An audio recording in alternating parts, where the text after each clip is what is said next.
এই মুহূৰ্তত এটা ডাঙৰ খবৰ দিব বিচাৰিছো। ভব্য শপত গ্ৰহণেৰে দেশত উজলিল অসম আৰু ঐতিহাসিক ক্ষণৰ সাক্ষী হৈ ৰল সমগ্ৰ ৰাজ্যবাসী। আজি পুনৰবাৰ মুখ্যমন্ত্ৰী হিচাপে শপত গ্ৰহণ কৰিলে ডক্টৰ হিমন্ত বিশ্ব শৰ্মাই। লক্ষাধিক জনতাৰ সন্মুখত শপত বাক্য পাঠ কৰিলে ৰাজ্যপালৰ সন্মুখত। আজিৰ অনুষ্ঠানত দেশৰ প্ৰধানমন্ত্ৰী নৰেন্দ্ৰ মোদী, কেন্দ্ৰীয় গৃহমন্ত্ৰী, প্ৰতিৰক্ষা মন্ত্ৰীকে ধৰি 20খনকৈ ৰাজ্যৰ মুখ্যমন্ত্ৰী উপস্থিত আছিল। কেইবাগৰাকী উদ্যোগপতিৰ লগতে উপস্থিত আছিল কেন্দ্ৰীয় কেইবাগৰাকী মন্ত্ৰী। অজস্ৰ জনতাৰ সন্মুখত মুখ্যমন্ত্ৰীৰ ৰূপে শপত গ্ৰহণ কৰিলে পুনৰ হিমন্ত বিশ্ব শৰ্মাই আৰু ঐতিহাসিক ক্ষণৰ সাক্ষী হৈ ৰল সমগ্ৰ দেশতে চৰ্চা লাভ কৰিছে আজিৰ অনুষ্ঠানে। জনাইছো বিগ ব্ৰেকিং মুহূৰ্ত জনাইছো ভব্য শপত গ্ৰহণেৰে দেশত উজলি উঠিল অসম আৰু ঐতিহাসিক মুহূৰ্তৰ সাক্ষী হ'ল সমগ্ৰ ৰাজ্যবাসী। আজি দ্বিতীয়বাৰৰ বাবে মুখ্যমন্ত্ৰীৰ ৰূপে শপত গ্ৰহণ কৰিলে হিমন্ত বিশ্ব শৰ্মাই। গুৱাহাটীত অনুষ্ঠিত হ'ল ভাৰতৰ আটাইতকৈ শক্তিশালী সমাৱেশ। অসমত NDA 3.0 চৰকাৰৰ ঐতিহাসিক যাত্ৰা আৰম্ভ। আজিৰে পৰা বিজেপি মিত্ৰজোঁটৰ চৰকাৰ, প্ৰধানমন্ত্ৰী নৰেন্দ্ৰ মোদী, গৃহমন্ত্ৰী অমিত শ্বাহ, বিজেপিৰ সভাপতি নীতিন নবীন আৰু কেন্দ্ৰীয় মন্ত্ৰী সৰ্বানন্দ সোণোৱালৰ উপস্থিতিত বিশাল শপত গ্ৰহণ অনুষ্ঠান খানাপাৰাৰ ফিল্ডত। 1 লক্ষাধিক লোকৰ উপস্থিতিত অনুষ্ঠান অনুষ্ঠিত হয়। 20গৰাকী মুখ্যমন্ত্ৰী, 18গৰাকী উপমুখ্যমন্ত্ৰী অংশগ্ৰহণ কৰিলে। 11গৰাকী কেন্দ্ৰীয় কেবিনেট মন্ত্ৰী আৰু 2গৰাকী কেন্দ্ৰীয় ৰাজ্যিক মন্ত্ৰী অংশগ্ৰহণ কৰিলে অনুষ্ঠানত। আৰু উত্তৰ প্ৰদেশ, পশ্চিমবংগ, ৰাজস্থানৰ পৰা আহিলে মহাৰাষ্ট্ৰৰ মুখ্যমন্ত্ৰী আহি উপস্থিত হৈছিলে। আজিৰ অনুষ্ঠানত অন্ধ্ৰপ্ৰদেশৰ পৰা আৰম্ভ কৰি উত্তৰ পূবৰ প্ৰতিখন ৰাজ্যৰ মুখ্যমন্ত্ৰীৰ আতিথ্য গ্ৰহণ। খানাপাৰাৰ বিশাল সভা কেৱল ৰাজনীতিবিদেই নহয়, দেশৰ অৰ্জুন প্ৰতাপক, পদ্মভূষণ বিজয়ী সকলো লোক আজিৰ সভাত উপস্থিত আছিলে। সত্ৰাধিকাৰ, উদ্যোগপতি আৰু খ্যাতনামা ক্ৰীড়াবিদে অংশগ্ৰহণ কৰিলে সভাত। শপত গ্ৰহণ অনুষ্ঠানত আজি অংশগ্ৰহণ কৰিলে ক্ৰমাগত দ্বিতীয়বাৰৰ বাবে মুখ্যমন্ত্ৰী হিচাপে শপত গ্ৰহণ কৰিলে ডক্টৰ হিমন্ত বিশ্ব শৰ্মাই। আৰু আজিৰ অনুষ্ঠানত লক্ষাধিক জনতাৰ আশীৰ্বাদ লৈ মুখ্যমন্ত্ৰীৰ সৈতে আজি শপত গ্ৰহণ কৰিলে ৰামেশ্বৰ তেলীয়ে, অতুল বৰাই, চৰণ বৰুৱা আৰু অজন্তা নেওগে।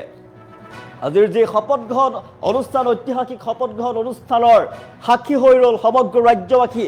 অসমৰ জনতা জনাৰ্দনে দ্বিতীয়বাৰৰ বাবে মুখ্যমন্ত্ৰী হিচাপে আগবঢ়াই দিলে জনপ্ৰিয় নেতা ডক্টৰ হিমন্ত বিশ্ব শৰ্মাক পুনৰবাৰ মুখ্যমন্ত্ৰী ৰূপে, দ্বিতীয়বাৰৰ বাবে মুখ্যমন্ত্ৰী ৰূপে শপত গ্ৰহণ কৰিলে ডক্টৰ হিমন্ত বিশ্ব শৰ্মাই। আৰু অসমত তৃতীয়বাৰৰ বাবে চৰকাৰ গঠন কৰিলে বিজেপি মিত্ৰজোঁটে। প্ৰধানমন্ত্ৰী নৰেন্দ্ৰ মোদী উপস্থিত আছিলে, গৃহমন্ত্ৰী অমিত শ্বাহ, বিজেপিৰ সভাপতি নীতিন নবীন, কেন্দ্ৰীয় মন্ত্ৰী সৰ্বানন্দ সোণোৱালৰ উপস্থিতিত বিশাল শপত গ্ৰহণ অনুষ্ঠান। আজিৰ যি অনুষ্ঠানৰ সৌন্দৰ্য, সেই সৌন্দৰ্য এতিয়া সকলোকে আপ্লুত কৰিছে। দেশজুৰি চৰ্চিত হৈ পৰিছে আজিৰ শপত গ্ৰহণ অনুষ্ঠান। ভব্য শপত গ্ৰহণেৰে দেশত উজলি উঠিছে অসম। ঐতিহাসিক মুহূৰ্তৰ সাক্ষী হৈ ৰল ৰাজ্যবাসী। আৰু শপত গ্ৰহণ অনুষ্ঠানৰ বিশাল আয়োজন চলিছিল। আজি 40খনতকৈ অধিক বিমান দেখিবলৈ পোৱা গৈছিল গুৱাহাটী মহানগৰীত। VVIPৰে ভৰি পৰিছিল গুৱাহাটী মহানগৰী। কেৱল ৰাজনীতিবিদেই নহয়, সত্ৰাধিকাৰ, উদ্যোগপতি, খ্যাতনামা ক্ৰীড়াবিদ অংশগ্ৰহণ কৰিছিল অনুষ্ঠানত। দ্বিতীয়বাৰৰ বাবে মুখ্যমন্ত্ৰী হিচাপে শপত গ্ৰহণ কৰিলে ডক্টৰ হিমন্ত বিশ্ব শৰ্মাই। আৰু মুখ্যমন্ত্ৰীৰ সৈতে শপত গ্ৰহণ কৰিলে 4গৰাকীকৈ বিধায়ক ৰামেশ্বৰ তেলী, অতুল বৰা, চৰণ বৰুৱাই আজি শপত গ্ৰহণ কৰিলে।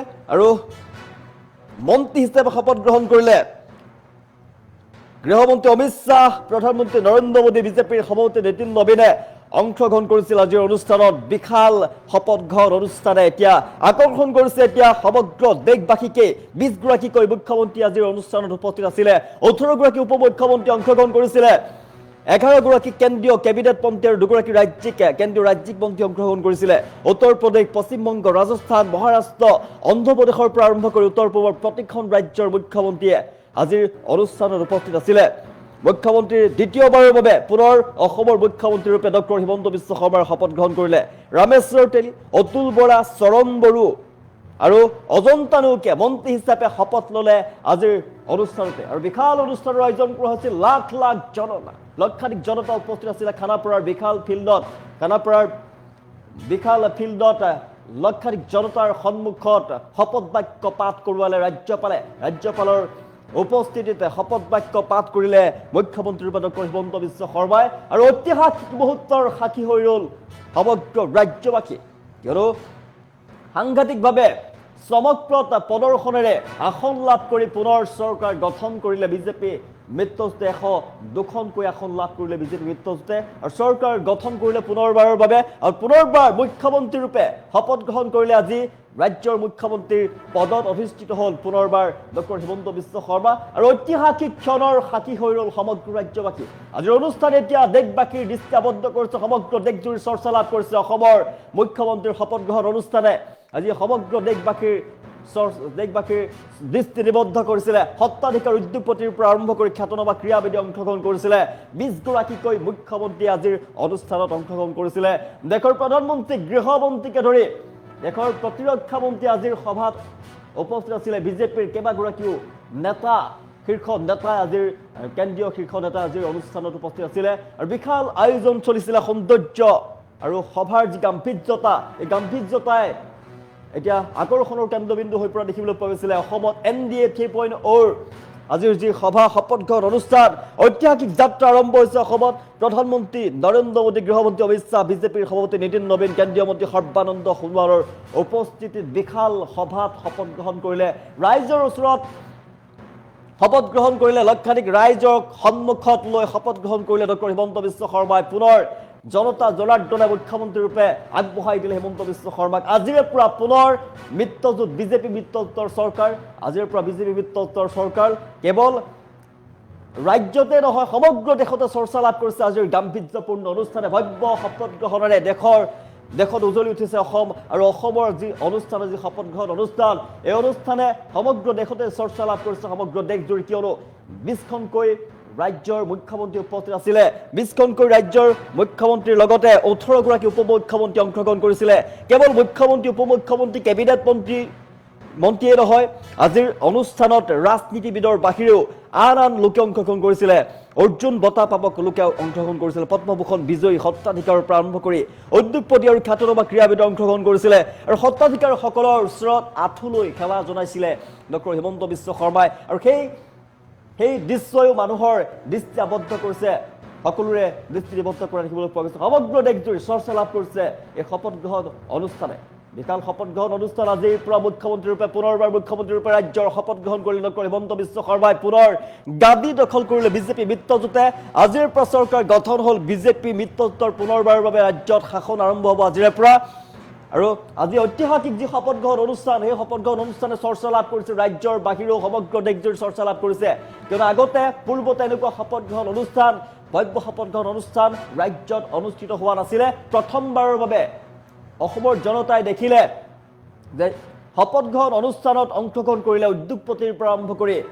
গণ্যমান্য উদ্যোগপতিৰ পৰা আৰম্ভ কৰি অৰ্জুন বঁটা পাব পদ্মভূষণ বিজয়ী সাহিত্যিকৰ পৰা আৰম্ভ কৰি সত্তাধিকাৰ সকলোৱে ক্ৰীড়াবিদৰ পৰা আৰম্ভ কৰি ৰাজনীতিবিদলৈকে সকলোবিলাক উপস্থিত আছিলে আৰু আজিৰ দিনটোতে VVIPয়ে ভৰি পৰিছিলে সমগ্ৰ অসম ভৰি পৰা দেখিবলৈ পোৱা গৈছিলে 40খনতকৈ অধিক জেট বিমান দেখিবলৈ পোৱা গৈছিলে আৰু আজিৰ দিনটোৰ বাবে অসম হৈ পৰিছিলে দ্বিতীয় নতুন দিল্লীৰ নিচিনা হৈ পৰিছিলে দ্বিতীয় ৰাজধানীৰ নিচিনা হৈ পৰিছিল দেশৰ দ্বিতীয় ৰাজধানীলৈ পৰিণত হৈ পৰিছিলে আজিৰ অসম আৰু যি অনুষ্ঠানে যে শপত গ্ৰহণৰ অনুষ্ঠানে সমগ্ৰ দেশৰ দৃষ্টি নিবদ্ধ কৰা দেখিবলৈ পোৱা গৈছে সমগ্ৰ দেশজুৰি চৰ্চা লাভ কৰিছে আজি ডক্টৰ হিমন্ত বিশ্ব শৰ্মাৰ শপত গ্ৰহণ অনুষ্ঠানে দ্বিতীয়বাৰৰ বাবে মুখ্যমন্ত্ৰী হিচাপে শপত গ্ৰহণ কৰিলে ডক্টৰ হিমন্ত বিশ্ব শৰ্মাই আৰু কেৱল মুখ্যমন্ত্ৰীগৰাকীয়ে নহয় দ্বিতীয়বাৰৰ বাবে মুখ্যমন্ত্ৰী হিচাপে শপত গ্ৰহণ কৰাৰ যি অনুষ্ঠান মুখ্যমন্ত্ৰী ৰূপে শপত গ্ৰহণ কৰিছিলে হিমন্ত বিশ্ব শৰ্মাই লগত ৰামেশ্বৰ তেলী অতুল বৰা চৰণ বৰুৱা অজন্তা নেওগ মন্ত্ৰী হিচাপে শপত গ্ৰহণ কৰিলে আজিৰ অনুষ্ঠানত আৰু এই অনুষ্ঠানে এতিয়া সমগ্ৰ দেশজুৰি চৰ্চা লাভ কৰা দেখিবলৈ পোৱা গৈছে এই সমগ্ৰ দেশজুৰি চৰ্চা লাভ কৰিছে আজিৰ অনুষ্ঠানে কিয়নো আজিৰ যি অনুষ্ঠানত উপস্থিত আছিলে ৰাজনীতিবিদৰ উপৰিও উদ্যোগপতি উপস্থিত আছিলে কেইবাগৰাকীও সাহিত্যিক উপস্থিত আছিলে বহুকেইগৰাকী খ্যাতনামা ব্যক্তি উপস্থিত আছিলে ৰাজনীতিবিদৰ বাহিৰেও উদ্যোগপতি খ্যাতনামা লোকে আজিৰ অনুষ্ঠানত অংশগ্ৰহণ কৰিছিলে সত্তাধিকাৰীসকল উপস্থিত আছিলে আৰু আজিৰ যি সুন্দৰভাৱে অনুষ্ঠান যিহেতু আয়োজন কৰা হৈছিলে সকলোৰে দৃষ্টি নিবদ্ধ হৈ পৰিছিলে মঞ্চৰ পৰা আৰম্ভ কৰি সকলোলৈকে আজি অতিথিলৈকে আৰু দেশৰ দ্বিতীয় ৰাজধানীলৈ পৰিণত হৈ পৰিছিল সমগ্ৰ আজি গুৱাহাটীখন আৰু সত্তাধিকাৰৰ পৰা আৰম্ভ কৰি উদ্যোগপতিলৈকে বিশিষ্ট লোকে অংশগ্ৰহণ কৰিছিল কেৱল ৰাজনীতিবিদে আছিল আৰু এই শপত গ্ৰহণ অনুষ্ঠানে এতিয়া ৰাজ্যবাসীৰ বাবে যিহেতু ঐতিহাসিক ক্ষণৰ সাক্ষী হৈ ৰ'ল ৰাজ্যবাসী কেৱল ৰাজ্যবাসীয়ে নহয় সমগ্ৰ দেশবাসী ইতিমধ্যে চৰ্চা লাভ কৰিছে সমগ্ৰ দেশতে চৰ্চা লাভ কৰিছে এই শপত গ্ৰহণ অনুষ্ঠানে আৰু সমগ্ৰ দেশৰে দৃষ্টি নিবদ্ধ কৰিবলৈ সক্ষম হৈছে আৰু শপত গ্ৰহণ অনুষ্ঠানত কেইবাগৰাকী জনাইছো 20জনকৈ মুখ্যমন্ত্ৰী অংশগ্ৰহণ কৰিছিলে অসমত NDA 3.0 চৰকাৰৰ ঐতিহাসিক যাত্ৰা আৰম্ভ আজিৰে পৰা বিজেপি মিত্ৰজোঁটৰ চৰকাৰ পুনৰবাৰ বাবে গুৱাহাটীত বিশাল শপত গ্ৰহণ অনুষ্ঠান এতিয়া ভাৰতৰ আটাইতকৈ শক্তিশালী সমাৱেশ হিচাপে স্বীকৃতি লাভ কৰা দেখিবলৈ পোৱা গৈছে আটাইতকৈ চৰ্চা লাভ কৰিছে সমগ্ৰ দেশজুৰি বিষয়টোৱে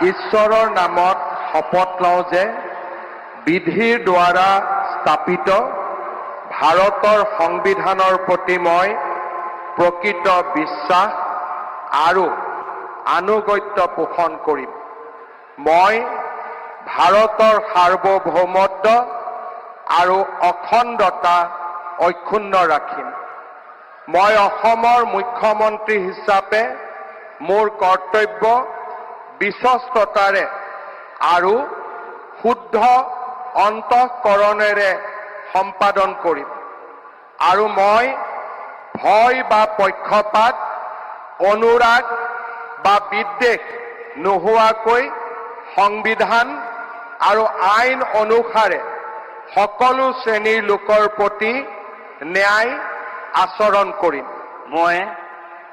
মই শ্ৰী হিমন্ত বিশ্ব শৰ্মা ঈশ্বৰৰ নামত শপত লওঁ যে মই অসমৰ মুখ্যমন্ত্ৰী হিচাপে মোৰ কৰ্তব্যৰ যথাযথ সম্পাদনৰ বাবে আৱশ্যক হোৱাৰ বাহিৰে মই এনে বিষয় যি অসমৰ মুখ্যমন্ত্ৰী হিচাপে মোৰ বিবেচনাৰ বাবে অনা হ'ব বা মোৰ জ্ঞাত হ'ব তেনে বিষয় মই কোনো ব্যক্তি বা ব্যক্তিসকলৰ ওচৰত প্ৰত্যক্ষ বা পৰোক্ষভাৱে অৱগত বা প্ৰকাশ নকৰিম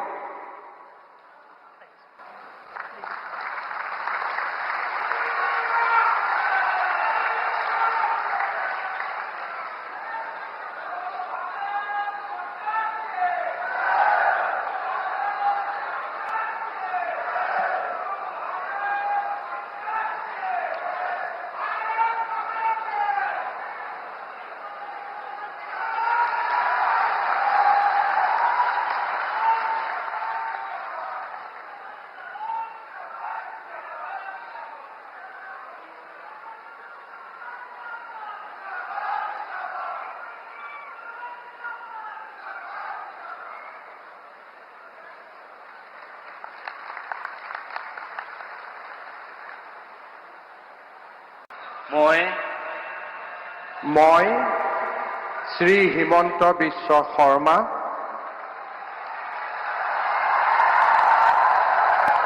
ঈশ্বৰৰ নামত শপত লওঁ যে বিধিৰ দ্বাৰা স্থাপিত ভাৰতৰ সংবিধানৰ প্ৰতি মই প্ৰকৃত বিশ্বাস আৰু আনুগত্য পোষণ কৰিম মই ভাৰতৰ সাৰ্বভৌমত্ব আৰু অখণ্ডতা অক্ষুণ্ণ ৰাখিম মই অসমৰ মুখ্যমন্ত্ৰী হিচাপে মোৰ কৰ্তব্য বিশ্বস্ততাৰে আৰু শুদ্ধ অন্তঃকৰণেৰে সম্পাদন কৰিম আৰু মই ভয় বা পক্ষপাত অনুৰাগ বা বিদ্বেষ নোহোৱাকৈ সংবিধান আৰু আইন অনুসাৰে সকলো শ্ৰেণীৰ লোকৰ প্ৰতি ন্যায় আচৰণ কৰিম।